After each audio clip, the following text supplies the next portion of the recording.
Meu pai falava aqui semana passada da importância da igreja voltar às suas raízes bíblicas. E expressões dessas raízes são o Shabat, as festas bíblicas. Isso é raiz bíblica para o povo de Deus, não é restrita a Israel. Ele disse, Deus diz lá em Levítico 23, essas são as minhas festas, Moadei Adonai, as festas do Eterno, criadas para o seu povo. No meu entendimento, a igreja se considerava povo de Deus, mas eu acho que não se considera, porque ela não se considera herdeira dessas coisas, que foram criadas para o povo de Deus, judeu e não judeu. Meu pai dizia sobre essa herança do Shabat, né? E aí foi até publicado aí num site evangélico, e eu estava lendo lá os comentários, né? As pessoas falavam, não, o rabino está citando aí, da igreja querendo celebrar sábado, e festa bíblica, e não sei o quê. Mal sabe ele que os apóstolos já resolveram tudo no concílio em Jerusalém. E aí, citavam o concílio de Jerusalém. E eu li aquilo ali e falava, eu comentava com minha esposa, essa igreja está embebida, ela está bêbada dentro de um espírito hipócrita, que é uma coisa impressionante. As pessoas citando o concílio de Jerusalém,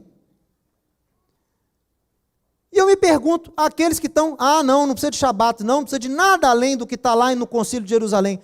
O que diz o concílio de Jerusalém? Vocês estão falando o concílio de Jerusalém, vão aplicar? Tem algum de vocês aplicando o concílio de Jerusalém nas suas igrejas? Se ele está servindo para contra-argumentar um argumento sobre Shabat e o povo de Deus, que existe, o Shabat existe antes da Torá, antes de Moisés, com Moisés, depois de Moisés. Então risca lá Isaías capítulo 56, que é algo que vai existir, que vai continuar existindo. Mas a igreja de alguma forma vai estar isenta de cumprir. Ela quer estar lá, mas não quer fazer o que as pessoas farão nessa época. Muito difícil isso acontecer. Mas tudo bem.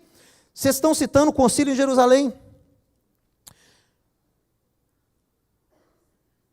E os apóstolos, com a intervenção de Yaakov, que era o líder da igreja em Jerusalém, irmão de Yeshua, Tiago, ele cita profecia em Amós, que é uma profecia voltada para Israel, a restauração do tabernáculo caído de Davi é uma alusão a Israel. Ou seja, Deus vai restaurar Israel para que Israel volte a influenciar as nações, trazendo-as para Deus novamente. É promessa. Então os apóstolos estavam assim, vamos impor a Torá para quem não é judeu ou não vamos? Vamos ou não vamos? Tem gente que acha que o concílio em Jerusalém decidiu por não impor. Mas não é isso que o texto diz. O texto não diz que não vai impor. A questão não é se você vai ou não vai guardar a Torá. A questão que foi decidida aqui em Atos 15 é quando você vai guardar a Torá, você que não é judeu. É quando, não é se, é quando. Por isso que Tiago inicia com a profecia a Amós. Deus vai restaurar o tabernáculo caído de Davi, Israel vai cumprir sua missão profética de Gênesis capítulo 12, e vai atrair para si novamente, para Deus, as nações. Israel é o caminho. Por isso que Tiago inicia o argumento com a profecia, para embasar a decisão no aspecto profético. Israel vai ser restaurado e vai ser luz para as nações através de Yeshua. Portanto, meus amigos apóstolos, para que a gente impor algo sobre eles agora, se é uma coisa que que vai acontecer com eles? Só que para eles que não são de sangue judeu, para eles é um processo. Para nós, recebemos como responsabilidade. Para eles, é dádiva, é herança. Você não pode obrigar a pessoa a receber uma herança, pode? Você não pode. O judeu não pode escolher ser judeu. Você não escolhe ser circuncidado. Mas aquele que foi enxertado ao povo de Deus, através do Messias, ele tem a graça de Deus de poder o quê? Aplicar as coisas na sua vida no seu ritmo. Por revelação, por fé. Porque tanto para ele quanto para nós, se fizermos sem fé, não agrada a Deus. Leia Isaías capítulo 1.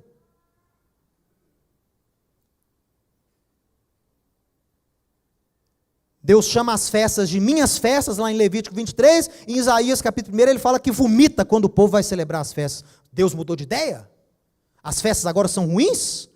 Tem pastor que cita, né, Isaías 1, falando que Deus rejeitou essas tradições. Não! São festas dele, que ele criou para o seu povo, são boas. Mas o que acontece? Quando fazemos-nas com o coração distante, como quando celebramos-nas com o coração distante, com a mão de sangue, com a mão fechada ao órfão, ao oprimido, quando oprimimos o pobre, roubamos do pobre, oprimimos o órfão, e queremos celebrar a Deus, nada disso adianta para o eterno, porque está sem kavaná, está sem intenção correta do coração. Então Tiago dá esse argumento, e ele cita essas leis, que são leis judaicas já existentes para quem não era judeu, são parte das leis noéticas. Ah, mas ele falou só 4. É claro, as outras 3 já eram aplicadas pelaquela comunidade. Shabat já era aplicado, Tribunal de Justiça já era aplicado. Eles aplicaram as leis noéticas que os gentios não tinham conhecimento ainda. Quais foram? Nós estamos no Concílio de Jerusalém. Então vamos ver se vocês estão aplicando o mesmo Concílio de Jerusalém? Então tá. Mas escreve-lhes, Atos 15, 20. Que se abstenham da idolatria. Ok? Ok. Aí a pessoa acha que idolatria, no conceito apostólico, bíblico, é só eu me prostrar diante de uma estátua. Você acha mesmo que é isso? Se você ler à frente e atrás desse texto, você vai entender o que é idolatria para Deus. A idolatria, ela se multifaceta. São níveis de idolatria. Várias coisas caracterizam idolatria para Deus. Você sabia disso? Um dos exemplos que os apóstolos, na pessoa do apóstolo Paulo, Rabino Shaul, decreta mais de uma vez aos seus discípulos lá em Corinto, é que comida consagrada a demônios, se você come sabendo que foi consagrada, é idolatria, sim. Foi por isso que o povo de Israel se contaminou lá aqui em Números 25. A doutrina de Balaão conseguiu fazer com que os israelitas se contaminassem com comida. Então, comer comida sacrificada a ídolo é idolatria.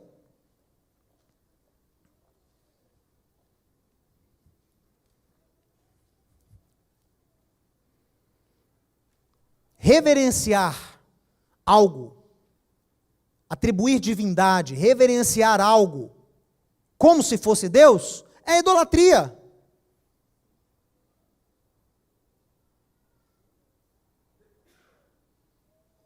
Não, nós não cometemos idolatria. Será mesmo?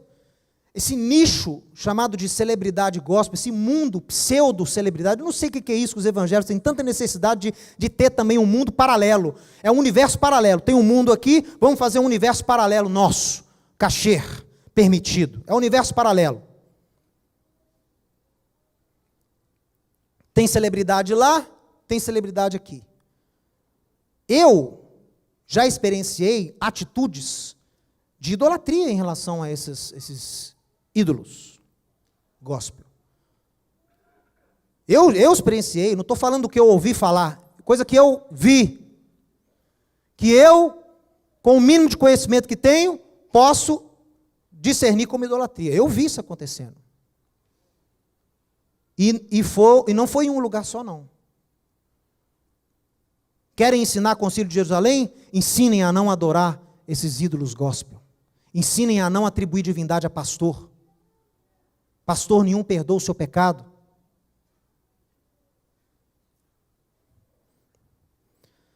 Ensinem que ele se afaste das relações sexuais ilícitas.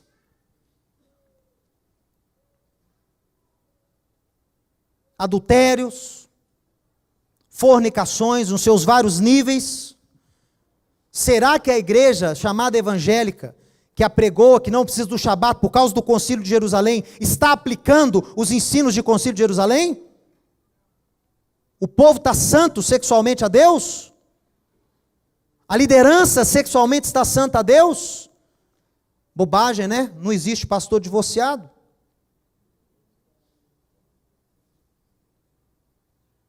Ah, você está pegando pesado, tem que... Eu sei. Divórcio é um tema polêmico nas Escrituras.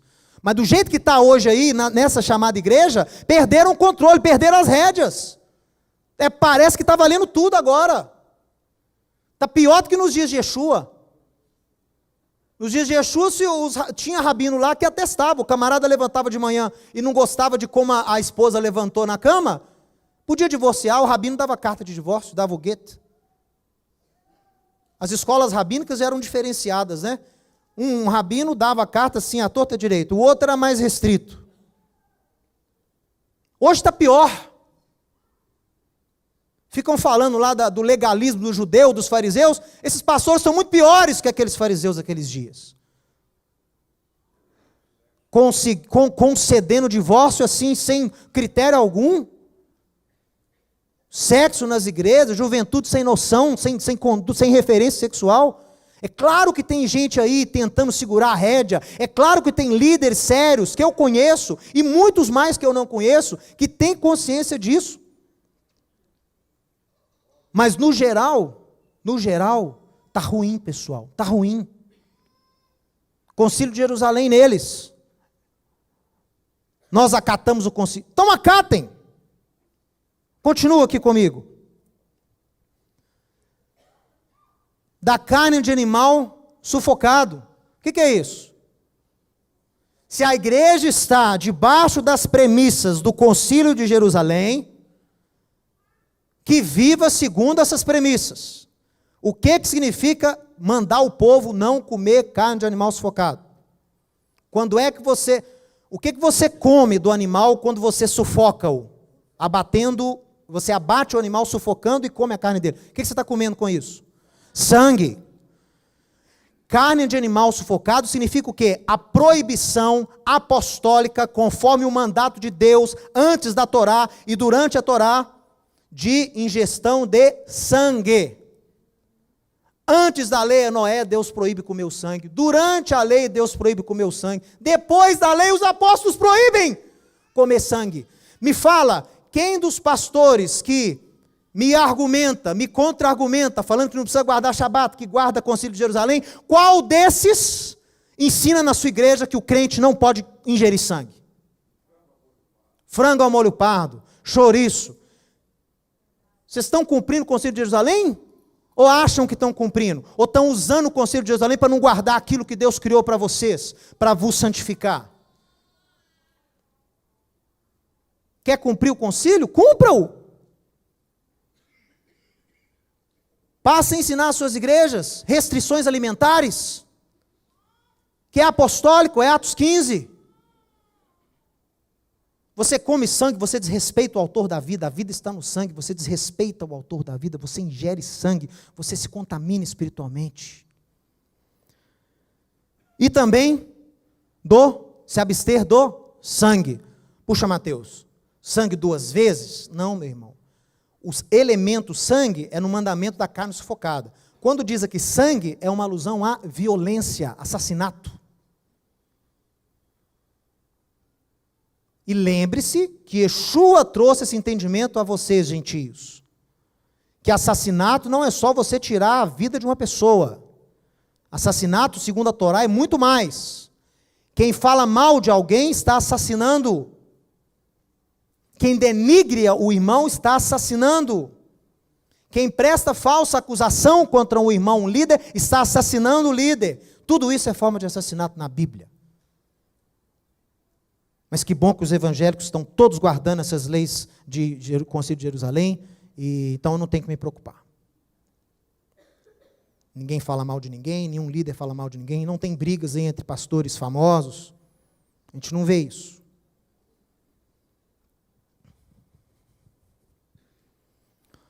E você acha que o concílio terminou aqui? Todo mundo adora terminar aqui, né? Por que ninguém lê o verso 21 do Atos 15? Que faz parte do concílio. Por quê? Primeiro, porque ele é muito judaico. E aqui vai falar de Moisés, de lei e de sábado. Não pode. Vamos parar, melhor parar no 19. Melhor parar no 20, desculpa. Não entra no 21 não, porque nós vamos jogar tudo por água abaixo. Vamos ler? Vocês estão no Concílio de Jerusalém? Então aplica o Concílio de Jerusalém. Porque Moisés tem em cada cidade, Moisés quer dizer lei, tá? Moisés é um sinônimo de lei.